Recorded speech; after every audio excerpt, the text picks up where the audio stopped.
días y bienvenidos a esta edición número 33 del streaming de AFP Capital, denominado hoy ¿En qué consiste la reforma de pensiones? Soy Gabriela Villalobos y quisiera agradecer y darles la bienvenida a quienes se están conectando en estos momentos, en esta conversación que se está transmitiendo a través de www.meganoticias.cl, a través del streaming de AFP Capital en Facebook, en Instagram, y quisiera agradecer también a los otros medios que se están conectando con nosotros en esta conversación.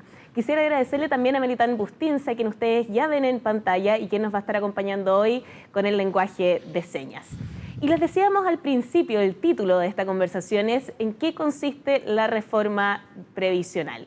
Y tiene este título porque vamos a estar hablando justamente de uno de los hechos que han estado marcando la pauta en estos últimos días. Llevamos cerca de 10 años esperando una reforma al sistema previsional y finalmente tenemos ya la propuesta del gobierno. Y para ahondar en este tema nos acompaña hoy Jaime Monita, gerente general de AFP Capital, y César Soto, gerente legal y de cumplimiento. ¿Cómo están, Jaime, César? Muy bien, Gabriela, gracias.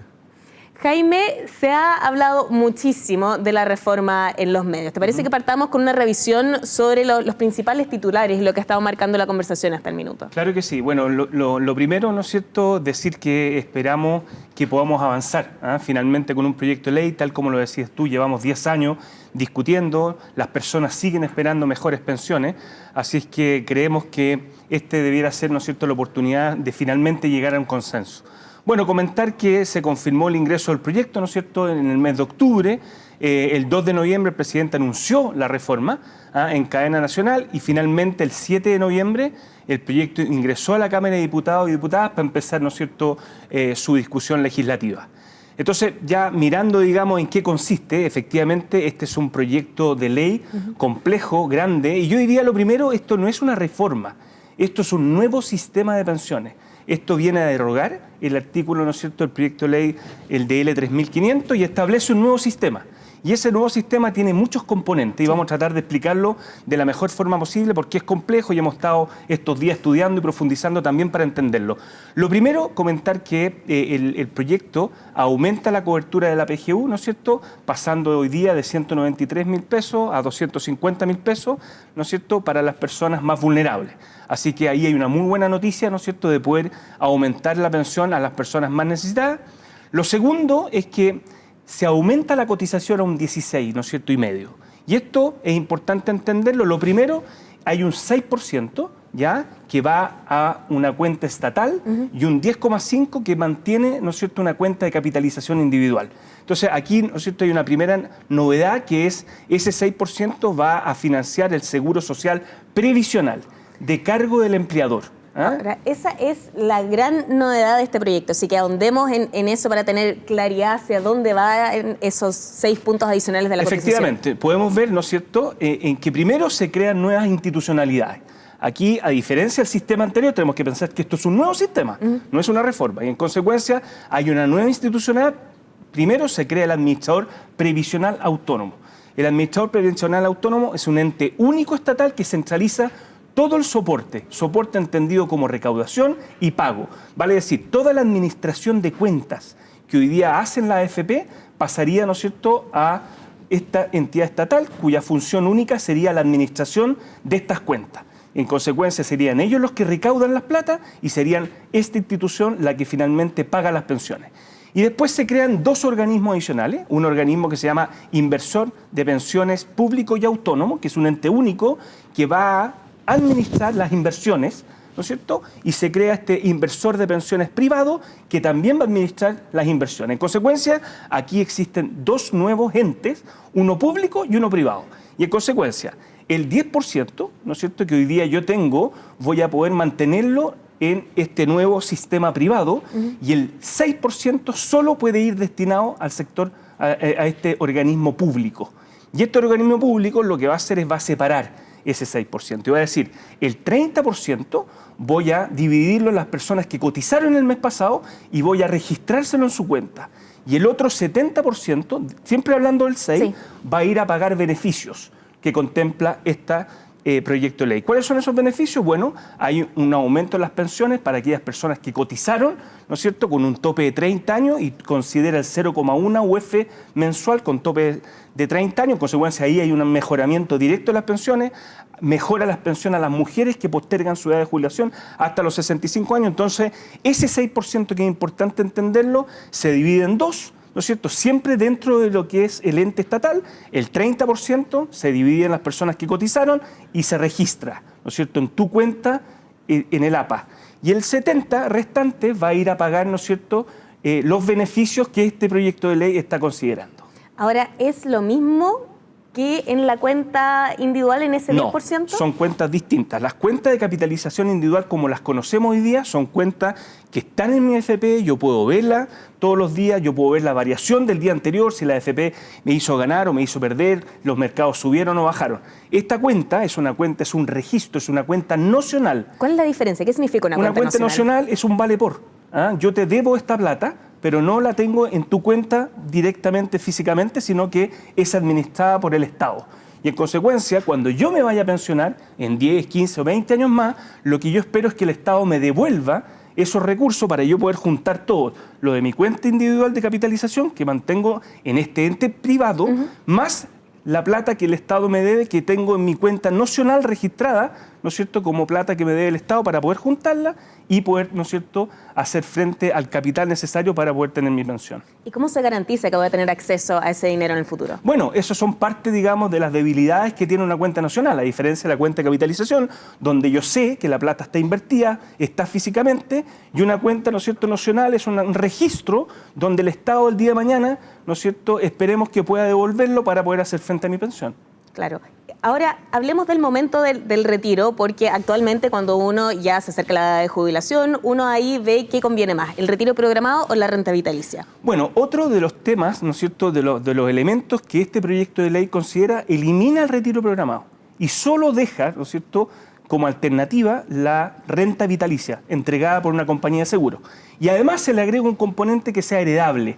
Vale decir, cuando yo, ¿no es cierto?, llegue mi edad de pensión, yo voy a tener la alternativa solo de renta vitalicia, porque ya no va a estar la alternativa de retiro programado, y yo voy a poder elegir entre una renta vitalicia normal o una renta vitalicia que, si yo me muero, pueda ser heredable a mi familia. Sí. Ahora, en el momento de presentar el proyecto, el gobierno dijo que con esto se crea un sistema mixto. Bueno, si podemos ver el cuadro siguiente, podemos ver que hoy día tenemos un sistema mixto, y eso tenemos que ser muy claro. Hoy día el gobierno, ¿no es cierto?, paga la PGU, o sea, hoy día el gobierno es parte del sistema y en consecuencia hoy ya tenemos un sistema mixto, lo tenemos hace rato, desde el pilar solidario, que hoy día se llama PGU, o sea, el Estado sí participa con beneficios estatales en el sistema de pensiones. En el futuro, la propuesta del proyecto de ley también considera la participación del Estado mucho más, ¿no es cierto?, de lo que está hoy día. Tiene 2 de los 3 organismos, uno centralizado que controla la administración de las cuentas y un vehículo o un ente, ¿no es cierto?, que va a ser la alternativa que tengan las personas si quieren elegir que el Estado le administre los recursos. Lo segundo, hoy tenemos solo un porcentaje del 10% de cotización, en el futuro vamos a tener un 16,5%. El 10,5% va a ir a mi cuenta de capitalización individual, como la conozco hoy día, a este IP, que es el inversor privado de pensiones, o alternativamente, ¿no es cierto?, al estatal, y recordemos que el 6% solo puede ser destinado a, ¿no es cierto?, el ente estatal para administrar esos recursos, que van a ser recursos que van a estar en las cuentas nacionales. Perfecto. Después, sí. si miramos, el encargado hoy día, ¿no es cierto?, en el sistema son las AFP, como ustedes las conocen. En el futuro, ¿no es cierto?, la entidad a cargo del pago va a ser el APA, el Administrador Previsional Autónomo, que va a ser un monopolio estatal, ¿no es cierto?, que va a concentrar toda la administración y el control de las cuentas, que es como un IPS fortalecido. La entidad a cargo de las inversiones son las AFP, como las conocemos hoy día. En el futuro, si es que se aprueba el proyecto de ley como está, vamos a tener 2 organismos con capacidad de administrar: el inversor de pensiones público, que va a ser ente estatal, y autónomo, y las inversiones de pensiones privadas, que va a ser este organismo privado. Entonces las personas, para el 10%, 10,5%, van a poder elegir. ¿Las cotizaciones van a administrarse por el inversor público o van a administrarse por el inversor privado para la administración de las inversiones? Las modalidades, ya lo comenté, hoy tenemos retiro programado y renta vitalicia. El retiro programado, ¿no es cierto?, se recalcula la pensión todos los años y esa aquella modalidad que hoy día otorgan la AFP. Y la renta vitalicia, ¿no es cierto?, es traspasar esos dineros a una compañía de seguro para que la compañía de seguro me entregue una pensión igual para el resto de la vida. En el futuro solo voy a poder tener renta vitalicia y se crea, como lo dije, la modalidad de herencia también. O sea, renta vitalicia que sea heredable, eso tiene costo, a diferencia de la otra. Aquí estoy contratando un seguro adicional, que es que si me muero antes, la compañía tiene que entregarle esos recursos a mi familia.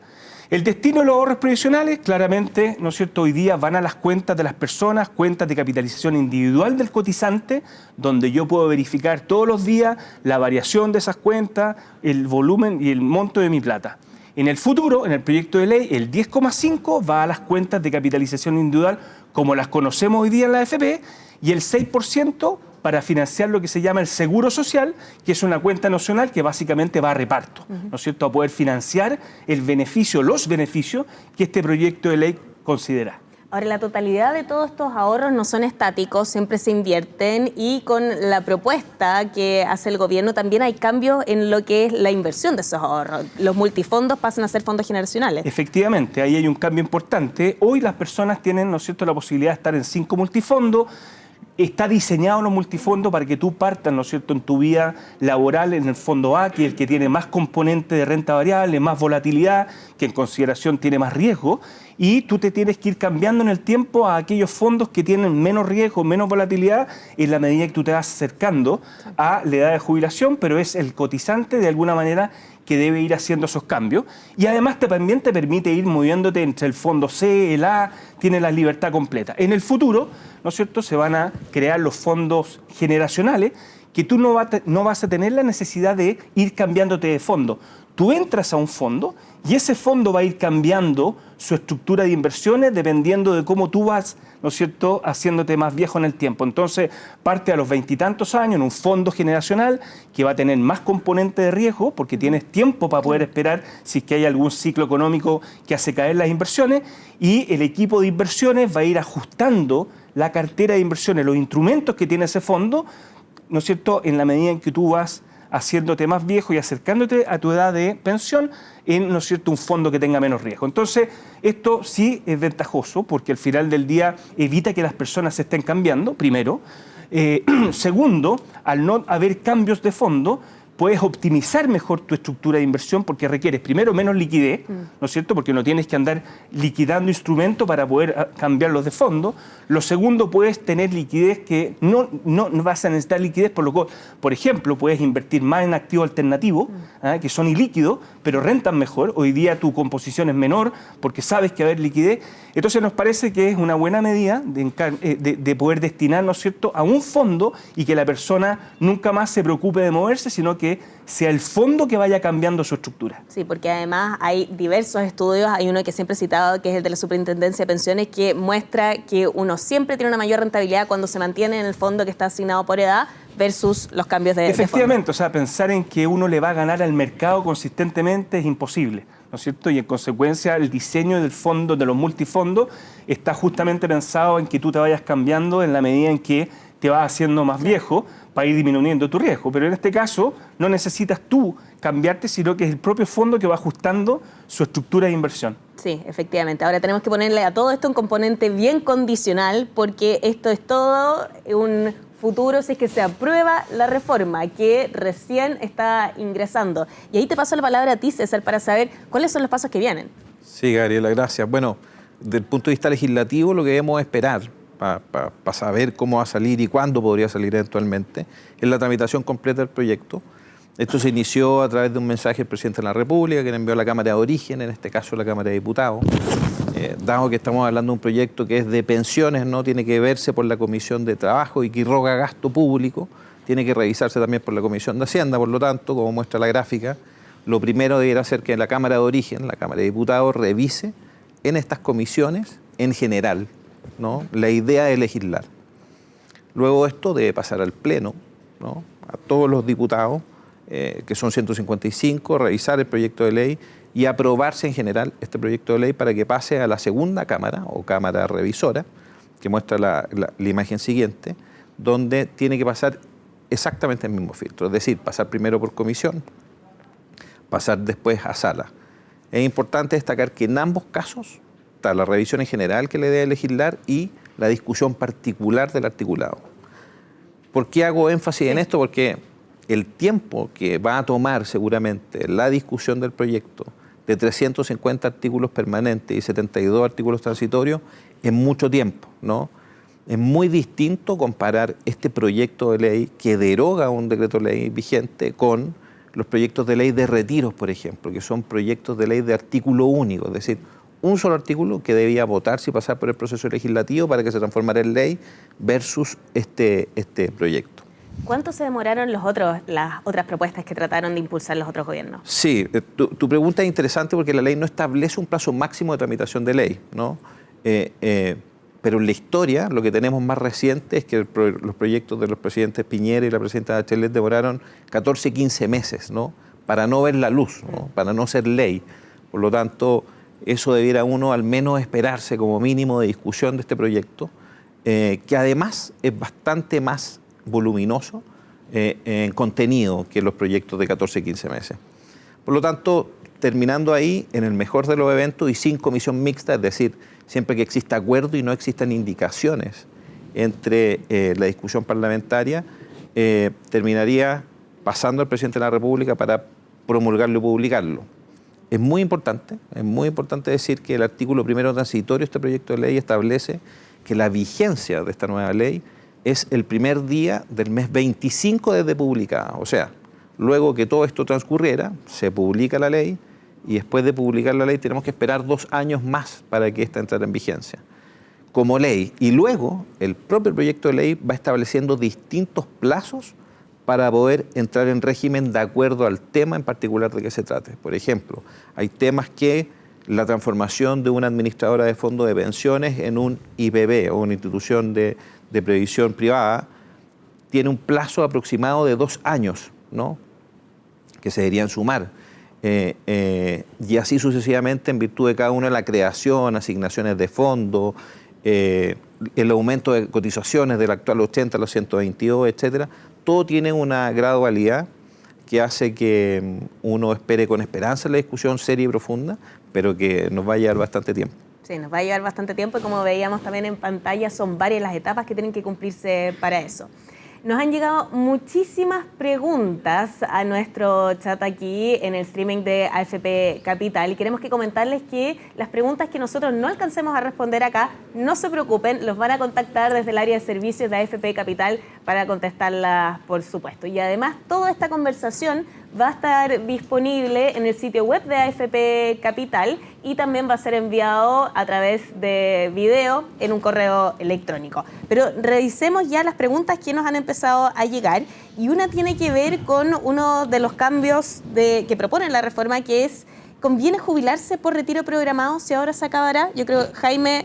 Bueno, la verdad que es difícil recomendar porque depende mucho de la persona, el tiempo que le falte, su familia. Claro, efectivamente, en el futuro no va a existir esa modalidad, ¿eh? Con lo cual, si para una persona tiene mucho valor tenerla, siempre está la opción de poder hacerlo hoy día. Pero, nuevamente, eso depende mucho de la situación personal de las personas. Claro. Y para ti, César, nos llega la pregunta, ¿la propuesta de reforma elimina el decreto 3.500 y qué significa esto en concreto? Significa que se reemplaza un sistema por otro, básicamente, ¿no? Se reemplaza el actual sistema mixto por otro y lo que efectivamente hace es que desde la publicación de la ley, es decir, de estos 2 años posteriores a la publicación, deja de regir el decreto de ley 3.500 y empezaría a regir este proyecto de ley si es que no tuviese ninguna modificación en el trámite de discusión. Claro, efectivamente. ¿Qué pasa si se rechaza el proyecto, por ejemplo? Lo que pasa es que pueden haber rechazos intermedios. Es decir, puede ser que la Cámara Revisora no esté de acuerdo en cómo el proyecto ha pasado de la Cámara de Origen a la Cámara Revisora y en ese caso lo que se puede generar es una comisión mixta, que es una comisión formada por senadores y diputados, es decir, se agrega un tercer trámite constitucional, entendiendo por primer trámite constitucional la revisión de la Cámara de Origen, en este caso, diputados. Segundo trámite constitucional, la Cámara Revisora, Senado. Si no hay acuerdo o hay un rechazo intermedio, se genera el tercer trámite constitucional, que es eventual, y le agrega más tramitación con la finalidad pura de poder ponerse de acuerdo en esto. Si el proyecto es rechazado en cualquiera de las instancias, no puede volver a discutirse una reforma de pensiones sino hasta un año más. Entonces es bien importante para el éxito de esta reforma que la discusión sea profunda y con tiempo. Claro, efectivamente, y por eso también son tan importantes las conversaciones como esta. Jaime, nos están preguntando si es que AFP Capital se convertiría a este nuevo sistema, al del IPP. Bueno, siempre una opción, ¿no es cierto? Y eso al final del día va a ser una decisión del accionista, dependiendo, ¿no es cierto?, tal como decía César, sabemos cómo ingresan los proyectos, no sabemos cómo terminan, qué modificaciones tienen, así que en su momento será una decisión del accionista de efectivamente transformarse o cambiarse o finalmente ya dejar el negocio. Claro. César, nos están preguntando también, ¿estoy obligada a unirme a la reforma? Lo pregunta Verónica Barraza, quien se está conectando con nosotros aquí. Sí, en el escenario que se aprobara la reforma, tal como está en el condicional, lo que establece el proyecto de ley es que son afiliados a este nuevo sistema mixto todos los trabajadores, dependientes o independientes. Por lo tanto, no hay voluntad de poder quedarse en el sistema actual para no trasladarse al sistema nuevo. Por lo tanto, sí, es obligatorio. ¿Y qué pasará con quienes están en este minuto jubilados por retiro programado? Nos preguntan aquí. Bueno, va a ser finalmente esos traspasos al APA, a este administrador, ¿no es cierto?, autónomo, público, y el administrador va a ser quien va a volver a recalcular, ¿no es cierto?, las pensiones, y como lo hacen hoy día la AFP, así que desde ese punto de vista no va a tener cambio, por lo menos lo que plantea el proyecto, y las personas con retiro programado van a seguir recibiendo su pensión tal como lo hacen hoy día, ¿no es cierto?, y tal como las funciones que realiza la AFP de recalcularlo todos los años, lo va a realizar el APA. Sí. Ahora, todo esto tiene que ver con el ahorro obligatorio, pero hay un pilar importante también que es el del ahorro voluntario. Y sobre eso, Sergio Valdés nos pregunta, ¿qué pasa con el APB aquí? Bueno, respecto al ahorro voluntario, decir primero dos cosas, es que las cuentas 2 se eliminan, ya no van a existir como las conocemos hoy día, y los depósitos convenidos tampoco, y solo queda el APB. Y este proyecto lo que hace además es fomentar el APB colectivo, vale decir, programas de APB donde los empleadores y los empleados puedan depositar, ¿no es cierto?, en una cuenta de ahorro, y en este proyecto además lo hace con enrolamiento automático, vale decir, una vez que yo entro en una empresa, yo automáticamente, ¿no es cierto?, empiezo con este sistema y no por voluntad como es hoy día, y por eso no hay mucho interés. Entonces, desde el punto, y bueno, y en consecuencia las platas voluntarias que hoy día tengo, los saldos, voy a tener que elegir si me voy a ir al ente estatal o al ente privado a que siga administrándome esos recursos. En consecuencia, la cuenta 2 se termina, el depósito convenido se termina y los ahorros de APB se mantienen dependiendo cuál sea mi elección. Si quiero que me administre el organismo público o quiero que me administre el organismo privado. ¿Y qué pasa con los saldos de la cuenta 2? Bueno, los saldos de la cuenta 2 van a ir exactamente lo mismo. O sea, si yo elijo, ¿no es cierto?, que quiero que me administre el Estado, va a ir, ¿no es cierto?, a este ente estatal, y si yo quiero que administre los privados, va a ir al ente privado, donde yo voy a traspasar esos saldos de cuenta 2. Sí. Complementando lo que dice Jaime, para la pregunta que nos hacen, el saldo o el stock se queda por default en la administradora de fondos de pensiones donde él está hoy. Los ahorros. Los ahorros. Por lo tanto, para que el flujo quede en esta misma administradora, cuando él... O sea, el dinero que entra. Que es sus nuevas cotizaciones, por default se van al ente estatal. Por lo tanto, él va a tener que elegir para poder unir su stock y su flujo. Va a tener que elegir si quiere que todo se una y se vaya al nuevo ente público, o todo se une y se quede en la actual administradora, transformada, ¿no?, en un inversor privado de pensiones. Sí, todo esto en condicional. Esta es una propuesta de gobierno. Es muy importante porque esto es lo que nosotros estamos entendiendo hoy, ¿no es cierto?, que tienen proyectos, y sabemos que estos proyectos tienen muchas indicaciones, muchas modificaciones, así que vamos a tener que ir siguiendo cuál es la evolución de los cambios que va a tener este proyecto. Sí, efectivamente. Y dentro de la discusión nos están preguntando qué significa que se apruebe en particular y en general, César. Sí, la discusión en general es la idea de legislar, es decir, es acerca del proyecto como un todo.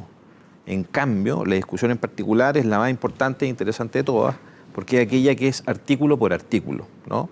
Por eso hacía el símil con los retiros, porque lo que se revisaba en particular era casi lo mismo que la revisión en general del proyecto, con un proyecto de un artículo. La diferencia entre uno y otro también es que normalmente en las discusiones en general lo que hacen tanto el Senado como la Cámara de Diputados, invitar a expertos, ¿no? Lo que acabamos de comenzar esta semana es la discusión en general en la Cámara de Diputados, y hay invitaciones de las comisiones a expertos que vengan a exponer los distintos puntos de vista respecto del proyecto. Sí, ese va a ser el inicio de la discusión. Jaime, nos han llegado varias preguntas sobre el tema de las comisiones. ¿Cuáles son los cambios que propone esta ¿Comisiones propuesta? de intermediación? Las comisiones de intermediación, sí. Bueno, lo que aquí se está proponiendo es que las administradoras sean las que asuman las comisiones de administración y solo van a permitir, ¿no es cierto?, poder gastar un 0,10 como gasto del fondo en comisión de administración. Y la verdad que esto es una mala idea. ¿Y por qué una mala idea? Porque lo que hacen las administradoras es poder contratar capacidades que no tienen para poder buscar mejores, ¿no es cierto?, oportunidades de inversión. Si yo restringo esa capacidad de poder contratar capacidades, lo que voy a hacer finalmente es rentar menos, porque no tengo capacidades. Y además que está demostrado, por ejemplo, para darlo como ejemplo, si yo invirtiera en el sector, en acciones, en Estados Unidos, en el sector público, o invierto en los fondos privados de acciones, que son los private equity, en los últimos 20 años se demostró que hay 300 puntos de diferencia.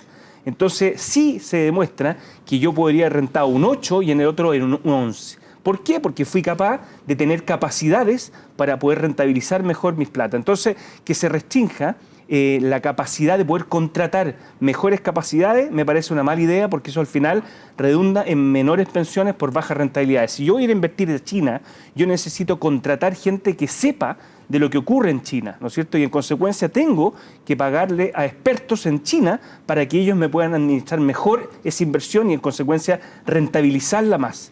Y el restringir eso es una mala idea porque finalmente te termina disminuyendo las rentabilidades. Sí, ahora esa es parte de los componentes que construyen la comisión final. Y tenemos una pregunta justamente sobre las comisiones en general. Raúl Donoso nos pregunta, ¿cuántos tipos de comisiones pagaríamos con la reforma? Bueno, lo que pasa es que también hay que considerar que esta reforma plantea un cambio de la forma de cómo se cobran las comisiones. Hoy día, como nuestros afiliados saben, nosotros cobramos una comisión por flujo. Vale decir, cuando yo cotizo, cobro una comisión y yo me comprometo a administrarle durante 40 años ese dinero. Lo que va a ocurrir aquí es que va a haber un cambio en el tiempo, de cambio de comisión cobrarte por flujo a una comisión por saldo. Vale decir, ¿no es cierto?, aquellas personas que mantengan un saldo en estos entes se le va a cobrar una comisión en forma permanente. Lo que sí pasa es que alinea los intereses directamente, porque cuando bajen los fondos, la administradora, sea pública o privada, va a poder cobrar menos porque el saldo bajó y cuando suba un poco más. A diferencia de lo que ocurre hoy día, que se cobra una comisión a la entrada por toda la vida, ¿no es cierto?, del periodo de inversión. Ahora, también es cierto es que para que las personas no paguen dobles comisiones, se va a diseñar un mecanismo de que aquellas personas que están, ¿no es cierto?, más cerca de la edad de jubilación y le van a hacer este cambio, hay un gran descuento a la comisión por saldo para que efectivamente no se vean afectadas por las comisiones que ya pagaron en el pasado. Claro, ¿y qué pasa con una persona que elige que el 10,5% sea administrado por una entidad privada, es decir, por los IPP, y el restante va a un ente público? Exactamente. ¿Qué pasa ahí con las comisiones? Bueno, la comisión la va a cobrar el ente privado, ¿no es cierto?, por ese 10,5%, como ocurre hoy día, y se establecerá en el ente estatal respecto a ese 6%, que recordemos que ese 6% es una cuenta nacional, es un registro que va a llevar este organismo autónomo, ¿no es cierto?, y que finalmente son derechos que, ¿no es cierto?, las personas van a tener sobre esas cotizaciones que en el futuro van a requerir para poder conformar el capital necesario para la pensión. Sí, estábamos hablando aquí de los IPP o los IP, de estos inversores previsionales privados, y nos llega una pregunta justamente sobre eso. ¿Las AFPs siguen en la reforma? Lo pregunta Cecilia Poblete. Creo que, César, aquí sería importante una aclaración sobre este tema. Lo que hace esta reforma es crear sociedades anónimas, especiales, de giro único, que se van a llamar IPP. Lo que tenemos hoy son sociedades anónimas, especiales, de giro único, que se llaman FP. Es decir, en rigor, lo que existe es un cambio de nombre. Cuando uno ve también en el proyecto de ley la normativa respecto al gobierno corporativo, etcétera, son exactamente los mismos. Son sociedades anónimas, con 5 directores, con una regla de paridad que FP Capital cumple hace tiempo. Es decir, no hay grandes diferencias entre uno y otro, pero conceptualmente no nos podemos llamar AFP. Pero el negocio también cambia, porque Sí, ya claro. no van a estar dedicados a la recaudación, sino que solamente a la parte de inversiones. Sin duda. Ahí hay un cambio Y importante. el proyecto de ley por eso también da una preferencia a la transformación, ¿no? Nos deja a nosotros, administradores de fondos de pensiones, a transformarlos en un periodo de tiempo más algunas indicaciones que tiene que dictar la Superintendencia de Pensiones para poder transformarnos en IPP. Aquí claramente el proyecto de ley reconoce la buena gestión en inversiones que han tenido la AFP. Por eso le otorga este rol participativo en el futuro, pero no reconoce la buena gestión en operaciones que también han hecho la AFP. Producto de los retiros se pudo evidenciar que las AFP fueron capaces de pagar en muy poco tiempo miles de pago y en consecuencia yo creo que más que una excelencia operacional que se demostró, esto no lo recoge y lo destina directo a ser centralizado a través de este monopolio estatal que sería el controlador de las cuentas. Claro. Nos está llegando también otra pregunta sobre cómo va a operar este 6%, este alza de los 6 puntos. Luis Sáez nos pregunta, ¿lo van a descontar de mi sueldo? Jaime. Bueno, lo primero que es importante entender es que ese 6% es de las personas. Lo va a pagar el empleador, pero ese 6% es de las personas y eso está destinado al organismo estatal. No se puede elegir respecto al 6%, como sí se puede elegir en el 10,5%, y ese, ¿no es cierto?, organismo estatal lo que va a hacer, como lo expliqué, va a separar ese 6%, va a decir el 30%, vale decir 1,8%, lo voy a dividir en todas las personas que cotizaron y se lo voy a registrar, ¿no es cierto?, a todos por igual, porque es un promedio. Y el otro 70% voy a registrarlo en la cuenta, ¿no es cierto?, pero finalmente va a ser utilizado para reparto, para poder pagar los beneficios que este proyecto de ley contempla hoy día. Sí. Y sobre eso María le manda, pregunta, ¿todos recibiremos el 0,1% como pensionados? Si las personas han cotizado en el pasado, efectivamente eso es así, con un tope hasta de 30 años. Claro. Y sobre la discusión, César, ¿cuál es la tarea de la comisión mixta que mencionaste? Resolver las diferencias que se generen entre la Cámara de Origen y la Cámara Revisora. Esa es la principal función que tiene este tercer trámite constitucional que se llama comisión mixta, que es formada precisamente por un mix de diputados y senadores. Sí, efectivamente. Y sobre el dinero que empieza a acumularse, al estar mi plata en el Estado, si hay un terremoto o emergencia, ¿mi plata estará igual? Lo pregunta Jimena Luna.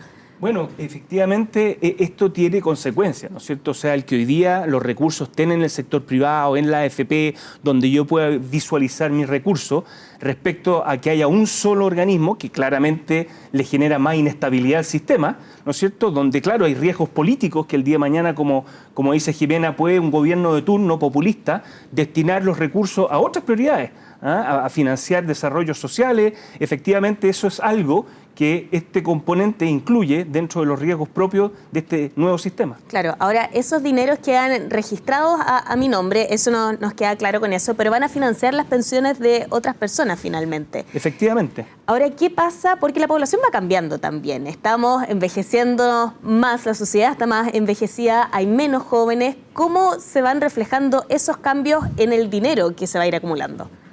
Bueno, a ver, lo que ocurre, tal como dices tú, nos vamos poniendo más longevo en el tiempo. Nosotros necesitamos cada vez financiar más tiempo pasivo, sí, ¿no es cierto?, que se llama. Y en consecuencia, esos nuevos parámetros van a ser considerados por este organismo estatal a la hora de calcular las pensiones. Y efectivamente, las compañías de seguro, que van a ser las que van a participar de las licitaciones que va a hacer el Estado para otorgar estas rentas vitalicias, también van a tener que considerar, ¿no es cierto?, esos nuevos parámetros de más longevidad a la hora de dimensionar el riesgo que ellos están tomando de longevidad al entregar estas rentas vitalicias. Sí, ahora ponemos nuevamente aquí el componente condicional porque esta es una propuesta que se va a empezar a discutir y sobre eso nos están preguntando, ¿pueden haber más propuestas de reformas a la vez como pasó, por ejemplo, con los retiros? César. Sí, pueden haber más propuestas de reforma, de hecho, precisamente, las discusiones en general y en particular, y además ha dado en la historia legislativa de este país, ¿no?, que se presentan proyectos de ley como alternativas en las etapas de discusiones de los mismos, así que es perfectamente posible. Y los mismos parlamentarios también pueden proponer modificaciones, así es, ¿no? Efectivamente. O sea, este proyecto puede cambiar bastante también en el futuro. Jaime, tenemos más preguntas sobre la reforma en sí. ¿Tendré que pagar más de una comisión para elegir tener una parte de mis ahorros en lo público y en lo privado? Bueno, o sea, al final del día, los recursos que yo destine en uno u otro vehículo, cada vehículo va a tener, ¿no es cierto?, establecido su comisión. Claro, efectivamente. Lo que sí es importante es que el vehículo del 6%, yo quisiera ser bien enfático en transmitir esos recursos son de las personas, independiente que los pague el empleador. Sí. Pero tiene una condición distinta, ¿no es cierto? Va exclusivamente destinado a este organismo público, que va a ser el que lo va a administrar, y tiene una condición que no son heredables, a diferencia del 10,5%. Sí. Pero eso no quita que ese 6% no provenga de la persona para la cual trabajo hoy día, que es la que va a pagar, ¿no es cierto?, a este ente público. Sí, efectivamente. Ahora, todo esto es con los aportes que se hacen como trabajadores. Hay una parte importante también de la reforma que tiene que ver con la PGU, con la Pensión Garantizada Universal. Y nos están preguntando qué significa que se discuta por separado, que fue una de las propuestas que han estado sociabilizando algunos parlamentarios. César. Que se discuta por separado es una idea, ¿cierto?, de un sector político que consiste en abrir un poco la velocidad de tramitación del proyecto de ley en dos, ¿no? Es decir, la PGU, que es un instrumento que ya está aprobado y que forma parte del actual sistema de pensiones, pueda transitar más rápido, principalmente porque va en beneficio en cuanto a cobertura de una mayor cantidad de personas. Es un instrumento que ya está aprobado y sabemos todo que lo que necesitamos es avanzar hacia esa mayor cobertura. Por lo tanto, separarlo significaría avanzar más rápido en la PGU y avanzar con una mayor detención en lo que es la revisión del resto del articulado. La PGU es una parte muy pequeña de la propuesta porque como es un instrumento que tiene continuidad, sí, está sujeto a muy pocos artículos, por lo tanto a eso se refiere la propuesta de separar o abrir los proyectos de ley. Que fue justamente lo que pasó con la propuesta del gobierno anterior, ¿no? Así es.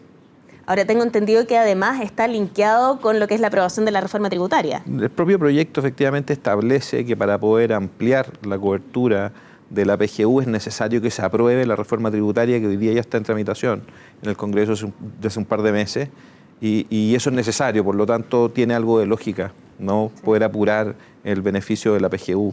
Sí. César, para poder seguir bien la discusión, ¿cuántos adeptos debiese tener la reforma previsional en el Congreso como para que la tramitación sea rápida? Sí, como es una mayoría calificada, lo que necesitaría en el caso de la Cámara de Diputados, que son 155 diputados, son 78 diputados, y como es calificada, no son los que estén en sala, son en ejercicio. Es decir, es la mitad más uno de los diputados en ejercicio, y en el Senado exactamente lo mismo.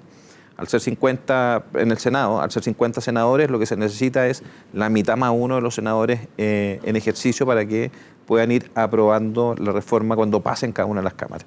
Sí, y aprovechando que hablábamos recién sobre la PGU, nos pregunta si, Juan Vares nos está preguntando, ¿el aumento de la PGU a 250.000 es inmediato? Yo creo que sería bueno hacer la distinción de los plazos. Lo que pasa es que no está sujeto necesariamente a la actual reforma que se acaba de presentar, que deroga el proyecto de ley 3.500. Eso está sujeto a la aprobación de la reforma tributaria, que es la que financia finalmente la PGU, ¿no? Así que aprobada esa reforma tributaria, luego debe aprobarse esta para que tenga la cobertura inmediata. ¿Qué pasa si se rechaza la reforma tributaria? ¿La PGU entonces se elimina de este proyecto? No se elimina el proyecto, pero no podría aprobarse la ampliación del beneficio porque está sujeta en un articulado particular a la aprobación del proyecto de la reforma tributaria. Sí, efectivamente. Ahora, volviendo con lo que es el ahorro individual o personal, esta alza de los 6 puntos, Jaime, nos están preguntando mucho cómo se divide esto. Yo creo que sería bueno repetirlo también para que quede bien claro porque es complejo. Es complejo. Bueno, lo primero, nuevamente repasar que este 6% se va a ir componiendo en el tiempo. No es 6% de una sola vez, sino que parte 1%, 2% en el año. En los años, para dar tiempo que el mercado laboral también absorba este mayor costo y se vaya constituyendo en el tiempo. Entonces, eso es lo primero. Lo segundo es de cargo del empleador, vale decir, la persona para la cual yo trabajo va a tener la obligación de constituir este 6%. Este 6% tiene una condición distinta del 10,5%, que si bien es cierto son recursos míos, no van a ser heredables, porque pasan a ser administrados por este ente estatal registrado en cuentas nacionales. Entonces, ¿cómo se divide? Yo tomo ese 6% en régimen, ¿no es cierto? Y voy a tener el 30% de ese 6%, lo voy a dividir por todas las personas que cotizaron el mes anterior y el promedio lo voy a registrar en este ente estatal, ¿no es cierto?, como beneficiario de esa proporción del 6. Y el otro 70% voy a registrarlo en la cuenta de la persona beneficiaria, en una cuenta nocional, como lo expliqué, pero va a ir destinado a poder pagar los beneficios que contempla este proyecto de ley. Vale decir, va a ir a reparto, ¿no es cierto?, de tal manera que las personas hoy día puedan beneficiarse, ¿no es cierto?, con esos recursos de los beneficios que tiene el proyecto. ¿Y por qué es con cargo al empleador? Porque en algunos sistemas esto es financiado por el Estado. Sí, bueno, el Estado también, ¿no es cierto?, está financiando la PGU y aquí básicamente lo que se hace es un esfuerzo adicional de parte de los empleadores de también poder aportar, ¿no es cierto?, recursos para mejorar las pensiones. Sí.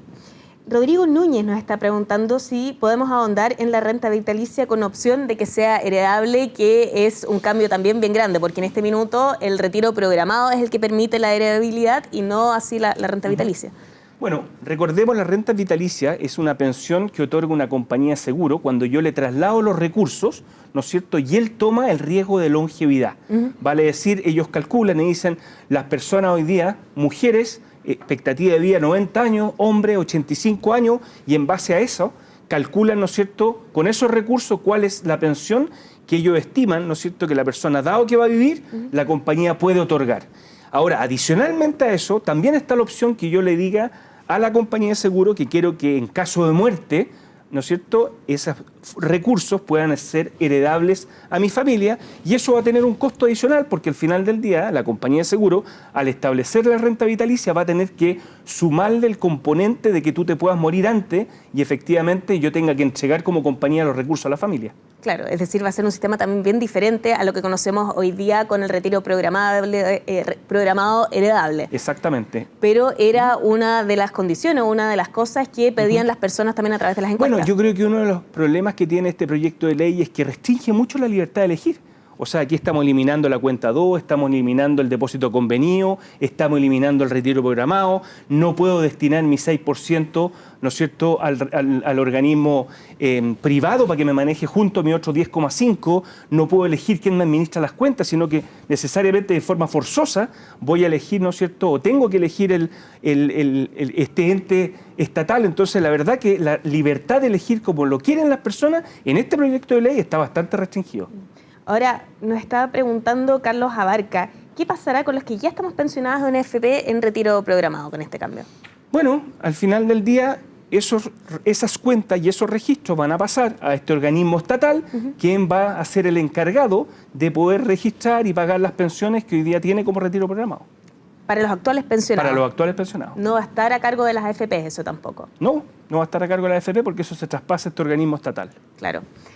César, nos están preguntando también qué pasa con los cambios en el proyecto, cómo podemos monitorearlos. Bueno, los cambios probablemente se van a producir en la parte de la discusión en particular, ¿no?, que es cuando se empieza a revisar el articulado del proyecto. Y para poder seguirlos hay que ir siguiendo la discusión legislativa. Nosotros, por cierto, vamos a seguir haciendo esfuerzos para ir comunicando, porque este es un proyecto denso, tiene más artículos que el proyecto de la nueva Constitución, ¿no? O sea, imaginemos lo que estamos hablando, así es que es difícil seguirlo, pero nosotros vamos a hacer el esfuerzo de ir contando. Bueno, justamente en ese contexto, yo creo que con esa idea ya es un buen momento para ir cerrando. Jaime, ¿tú quieres mencionar algo adicional de esta conversación? Bueno, esperemos que este espacio, que ya es el número 33 que establecimos, sea provechoso para nuestros afiliados, de poder entender mejor un proyecto de ley tan complejo, ¿no es cierto?, que más que una reforma, como lo dije, de pensiones, es un nuevo sistema de pensiones, que elimina el sistema anterior con muchas complejidades, muchos detalles. Esperemos que el esfuerzo que hemos hecho en tratar de explicarlo de la manera más simple y la manera más fácil haya sido provechoso, y tal como lo dice César, vamos a seguir muy de cerca el proyecto para poder seguir informando, ¿no es cierto?, de algo tan esperado por todos los pensionados, que es mejorar finalmente el nivel de las pensiones que tenemos hoy día. Sí, y antes de cerrar, quisiera recordarles también que quedaron preguntas en el tintero, pero van a ser respondidas por el área de servicios de AFP Capital, porque sabemos que hay muchísima inquietud sobre esta propuesta que presentó el gobierno. Quisiera agradecerles a quienes se estuvieron conectando con nosotros hoy. Toda esta conversación va a estar disponible de manera íntegra en el sitio de AFP Capital para que puedan retroceder y volver a ahondar también en algunos contenidos de esta propuesta. Quisiera agradecerle también a Melitán Bustince, que nos estuvo acompañando hoy con el lenguaje de señas, y esperamos contar con ustedes también en una próxima ocasión. Hasta ese entonces.